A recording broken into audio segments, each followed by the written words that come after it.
Bananas, daylight come and me one go home. 6 foot, 7 foot, 8 foot lunch. Daylight come and me one go home. Hey, Mr. Day, Mr. Day, Mr. Day, Mr. Day. Oh, daylight come and me one go home. Hey, everybody. Oh, daylight has come, and me want to go home. Oh, it's time to do a quick broadcast. I want to say hi to Chris, Luke, Carol, Karen, and Wraith. Hey, guys. Good to see you. Chris loves that echo joke. How about them New England Patriots, huh? Yeah.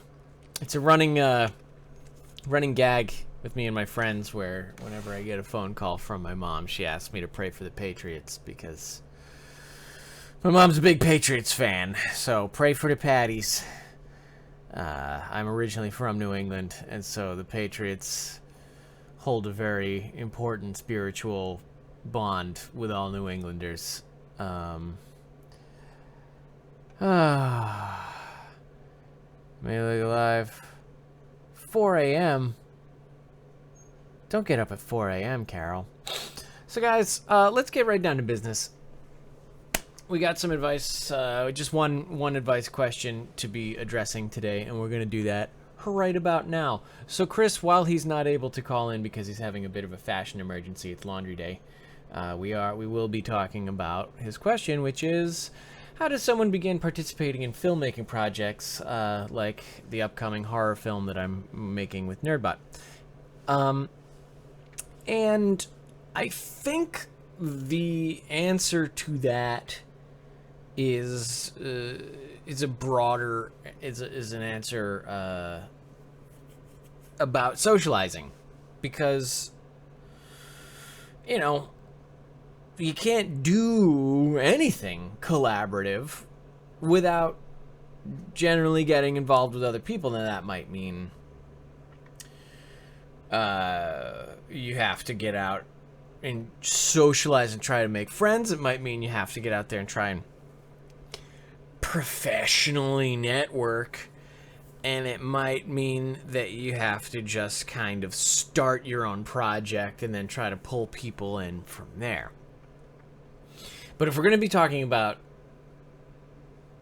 filmmaking specifically, what you want to do is you want to make it seem like you've got a much larger influence than anyone else in the vicinity, and you also want to make it seem like you've got a lot more money than everyone else. So what you got to do is really give the air of like, guys,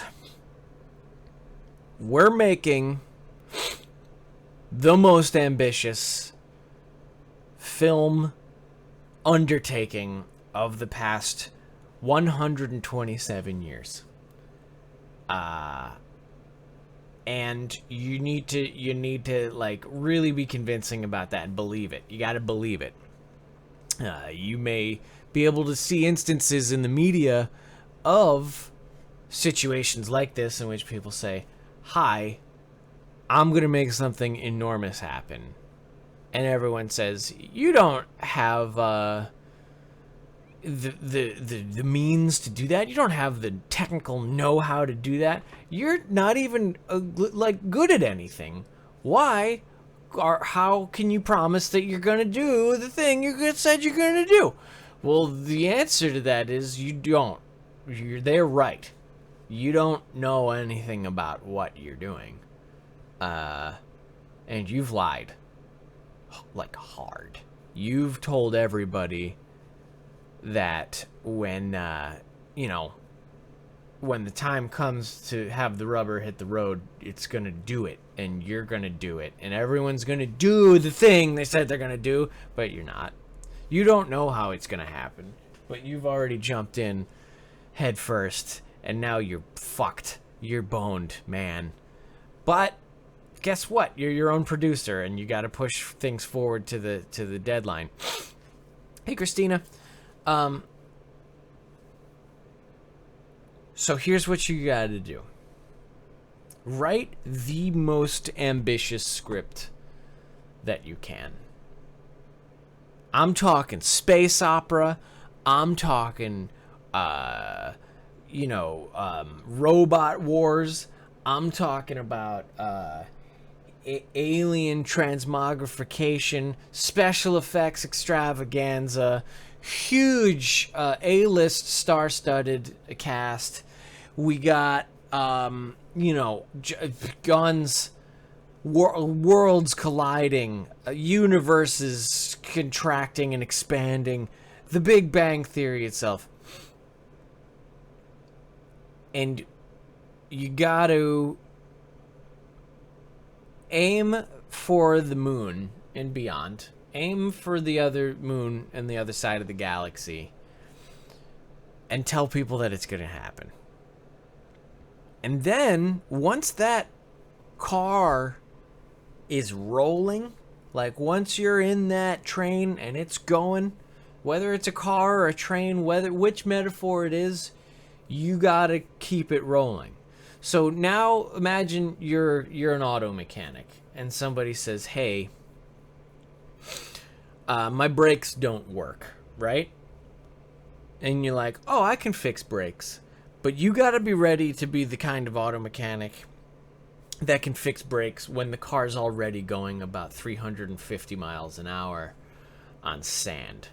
And you're in the car, you're climbing on the outside of the car, getting underneath the car, figuring out a way to get the car's wheel off the ground so you can get it off, then extract the brakes and never stop that momentum of, we're moving, but we're still making this thing work. And I know that doesn't have anything like there's no regular application to that. So you write the script. Now you start looking for the cast. And you've promised that you're going to get Tom Cruise. You've promised that you're going to get, you're going to get Brad Pitt. You're going to get, not Angelina Jolie because she doesn't get along with Brad Pitt so much anymore. You're going to get Rihanna in there. You're going to get Vin Diesel. You're going to get Captain America. All those guys. You want all those guys to be in your movie. But first, you've got to cast your local children's theater thespians. That's where you start.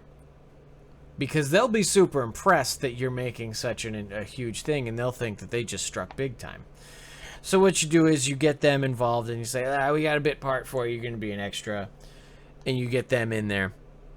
And then you also, you go to your local, you get on Craigslist or whatever, and you say, hey, guys, I need camera people, special effects people. I need lighting people, sound operators. I need director of photography. I need storyboard artists. I need, character designers, set builders, transport people, producers, assistant producers, production assistants. I need funding. I need all this. I need everything that a film would. I need a key grip. I need a dolly grip. I need a best boy. All that shit. And you just get whatever riffraff drifts in. You take all those homeless people. You take all those tired and hungry. You take everyone. And you let them have a job. And I'm going to tell you something about that. You're not going to pay them a dime. And that's why none of them are going to do anything. All you're going to do is get them involved so that they start talking about this project they're involved with. Now, them talking about it, what that's going to do is that's going to make other people in your area mad because you've just hired the worst crew in the world. And every sound guy who is talking to every, the homeless guy that you've decided to hire on as your sound guy, the sound guy is going to be like, well, I'm a professional sound guy. Why would they hire this homeless guy if they could have hired me? And then they're going to come to you and be like, oh, listen, you don't want that guy. Just to spare you from having a crappy sound guy or lighter or actor, I'm going to do what he would have done, but I'm going to do it for free. And you say, well, I don't know. He promised me a lot, but I guess we could still do it. So then you get all these other people, you just keep upgrading. Because word goes up, cream floats to the top. And you're gonna keep getting offers from progressively better but more jealous people, just really petty people who are like, wow, I'm a better director of photography than that guy. I can give you more money than that guy can give you, and you're obviously a big time stuff kind of person, so let me do all these things for you. So finally, a few months later, you've got this extremely ambitious script, and you've got all these like mid-level talent people, and then you've got to make the shoot happen. Now, you've never directed, you've never written, you've never been in anything, but you have to get all these people to make this work. So basically what you do is you just call in everyone that's going to help, everyone that's supposed to be on set. You get them there, and then you just do everything wrong. And eventually someone will speak up and say, like, oh, well, shouldn't you be doing this? And you'll be like, oh, yeah, I knew how to do that. So then you start doing what they suggested until eventually you know as much as they do. And, chances are those first few shots you make are going to be awful and not usable at all. But that's why the first few shots you make aren't even in the script. They're like test shots, but only you know that. Everyone else thinks that you have to be shooting the movie. The other small detail is that you want to aim for about maybe like a 60-second film. So you want a crew of about 350,000 people, but the end product that you're shooting for should take about 18 months to film, and it should turn out to be around 60 seconds long. And that, I think, is a great first film project to work on. Is 1 minute long, super high budget, high profile, professionally made narrative about anything you want, really. I mean, the subject matter isn't really pertinent, but the important thing is that you manipulate the community around you to really rally around this project that you've promised to make, even if you don't know what you're doing. So start there, and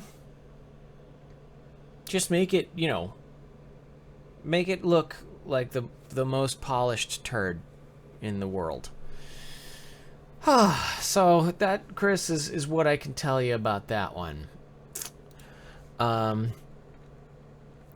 Getting Anthony Miziano.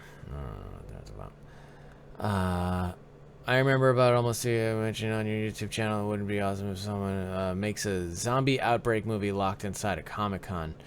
Yeah, I mean, write that script, Chris, and then you can just guerrilla shoot it inside a con with like a GoPro or something, and you probably get thrown out of a couple of cons, but you might make it work. Star Trek convention. Good. So, like, yeah, Carol was in an amateur drama group for 10 years. That's a perfect cast. You just say, hey, Carol, listen, I'm gonna make you a star. And she'll be like, yep, I'm on. I'm in it. I'm doing it. Let's do it. And then you got yourself a star until, Kristen Stewart walks up and says, like, wait, what are you hiring Carol for? Like, I was in the Twilight movies.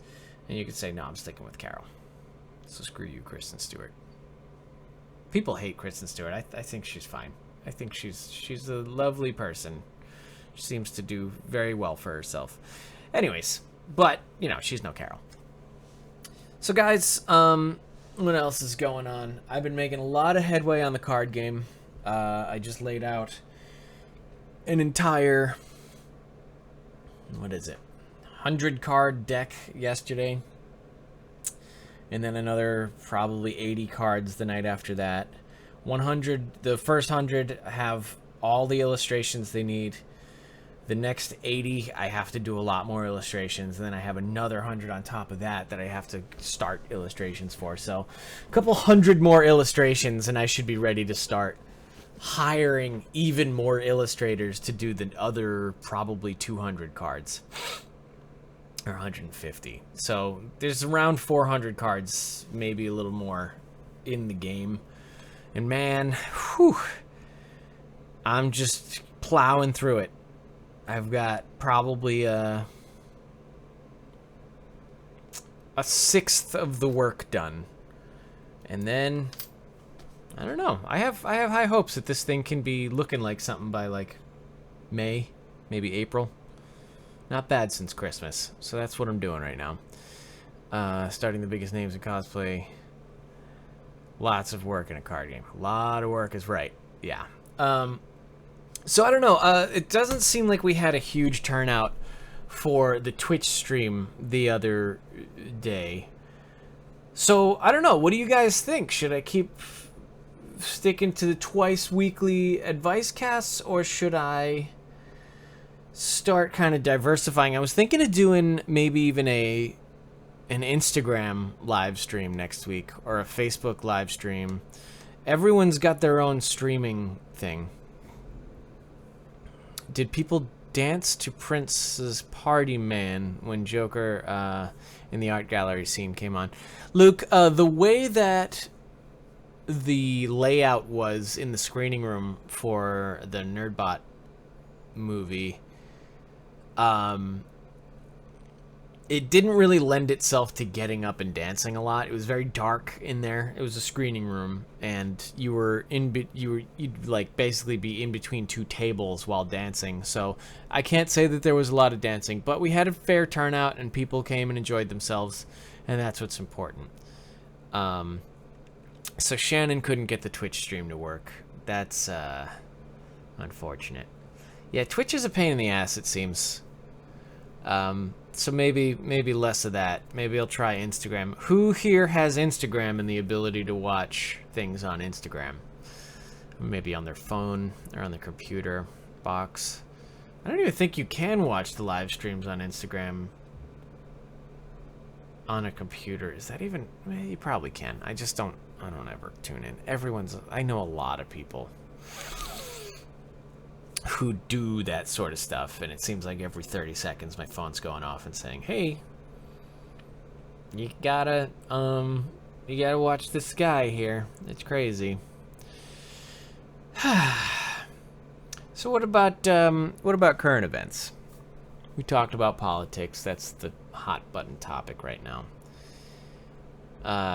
What about maintaining a budget? So guys, let's talk about that. I am working currently with zero income. I have a little bit of savings left, but I'm banking pretty hard on things sort of snowballing and turning into their own thing. So in my life, it's very important to save what I can, where I can, do what I can with what I got. So when you're living on a budget, let's say you got to go out and get food for yourself. Now, food's tough because you need it, and it almost always... There's no real free... There's no such thing as a free lunch. You know what I mean? Like, you go out there, and what are you going to do? No one's going to make you a delicious cheeseburger for $0. No one's gonna prepare a fresh vegetarian 3-course meal for you at their own expense. It's got to come from somewhere. And where it's coming from is strangers. Now, the great thing about being a starving artist or a starving whatever you are is that when you're legitimately hungry, and this is what you're waiting for, you're waiting to get to that, like hungry, not in like the crazy, like, desperation of poverty hungry. I'm talking about hungry like a football player who's hungry for victory. I'm talking about you're hungry and you got the eye of the tiger. You're motivated hungry. I think the best thing to do is envision the food you want to eat, regardless of price, and go to where that food is. Whether that's the supermarket, or a restaurant, or a coffee shop, or wherever you are. You go there, and you see what everyone else is eating. And there's got to be somebody who's on the same wavelength as you. And they're like, I want a chicken parmesan sandwich, a meatball hero. I want like I'm going to get myself a grilled cheese with some tomato soup. So you find that person who's just like right tuned in with what you want. And you just watch them. And then what you want to do is get a cup of water. Just a cup of water that's usually free. And if it's not, you make it hack. Carry a cup on you. Bring a cup, a paper unfoldable cup with you. Go to the soda fountain or ask the person behind the desk, hey, can I get a little water? I'm a little thirsty. You go and you set it down on whatever table or bar or wherever they are next to them. And you say, oh, excuse me, I got to take this phone call. And you knock your water over onto their lap, just so that it doesn't hit the food, it gets all over them. And they're like, come on. And now they've got to get up and go get some paper towels or whatever it is. And in that moment, just take it. You just grab, whether it's on a plate or whether it's in a to-go container, you take it and you get the fuck out of there. And that's how you get lunch that day. Now, if you go to the supermarket, obviously they're not going to be sitting at a table. But what you can do is offer to help carry their groceries, and you got to make sure you're getting the right bag, because you don't want to get the eggs bag when you're looking for the roast beef bag. So you make sure you got the roast beef bag in sight. You say, hey, madam, I work with this establishment, and I'm here to help you carry your groceries to your vehicle. And then you get a hold of it and just, yeah, and you get out of there. And you're gone. And you got yourself a beautiful roast beef sandwich, unless the bread was in another bag. But hopefully you've got the correct amount of bags to take all the things that you need from. It's called using all of the buffalo. It's a Native American practice in which you let nothing go to waste. And when I say go to waste, I mean you let nothing get by you unstolen from other people for you. And that, I think, is the greatest gift of all. Now, this can also, the great thing about having a budget is that you don't always need to actively take from other people. You can just absorb things that other people no longer want. Furniture in Los Angeles, I'm going to tell you right now, is the easiest thing to come by. You literally just pluck it from the land. It's like a goddamn farm. It's like a furniture farm around here. You walk down the street, and on every first, at the end / beginning of every month, it's just a fucking furniture store on every street. And you just grab whatever you want and drag it back to your home like in caveman times. And now you've got all the things. You've got let me see. What can you pull off the street? Dresser? a desk, a couple of bookcases, a couple more bookcases. You can get yourself a bed frame, coffee table. Man, a TV. You can get some suitcases, a bedside table.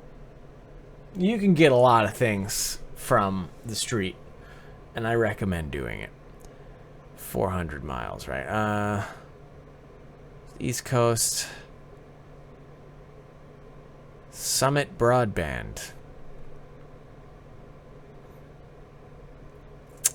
Well, Summit Broadband is hiring, guys. So maybe you won't even need to do all this stuff. Maybe you just go introduce yourself to Summit Broadband, as Shannon is doing. And then you're rolling in dough. You know, you're dispatching, you're installing, I don't know. You're doing all the things.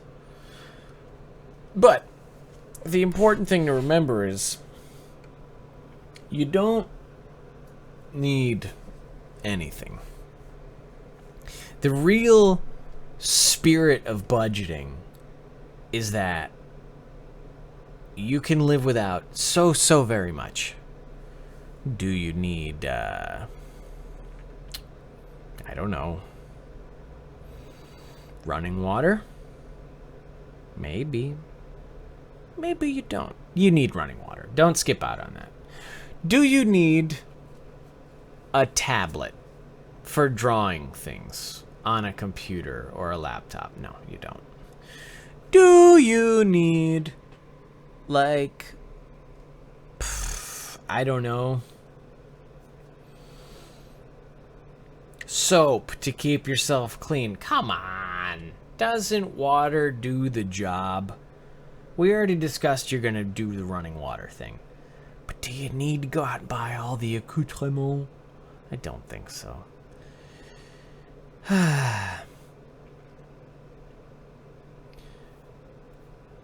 What you do need is to steal food from people at restaurants. Because I think that really illustrates the American resourcefulness and work ethic that we all strive for. What you do need is electricity.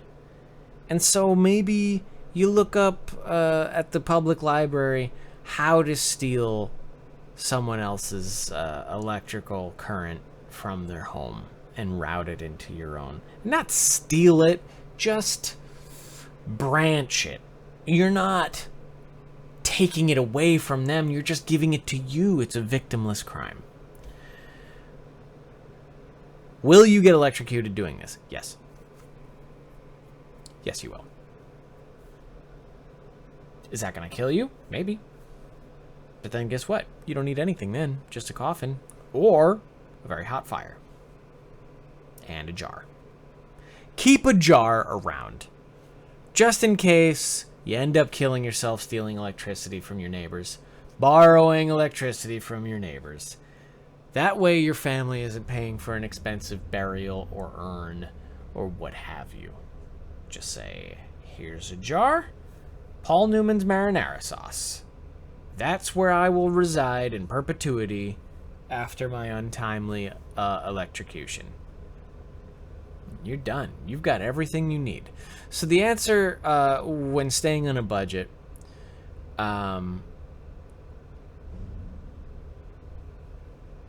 is to get yourself a jar. That's it. You're done. You've got everything you need in life. One glass jar. Preferably with a lid. Otherwise, there's going to be condensation, and you're just going to end up turning into kind of like a hardened concrete sort of deal after a while. And I mean, it's going to take a while, but still, you know, you want that lidded jar. It's a little bit of luxury, but you deserve it. You really do. All right, guys. Well, it is 12:30, and I'm really on a roll with working on this card game thing. So I'm going to get back to it. Mayhaps next week I'll try an Instagram stream, and maybe I won't. You know, get off my goddamn case about it. I'll decide a little closer to the date, but until then, I will see you on Monday at 6 p.m., most definitely. And we will survive. I got my jar. How about you? Until next week. Miss you. Love you. Bye-bye.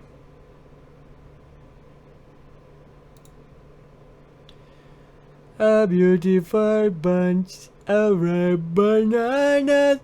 Daylight come and me want go home. 6 foot, 7 foot, 8 foot bunch. Daylight come and me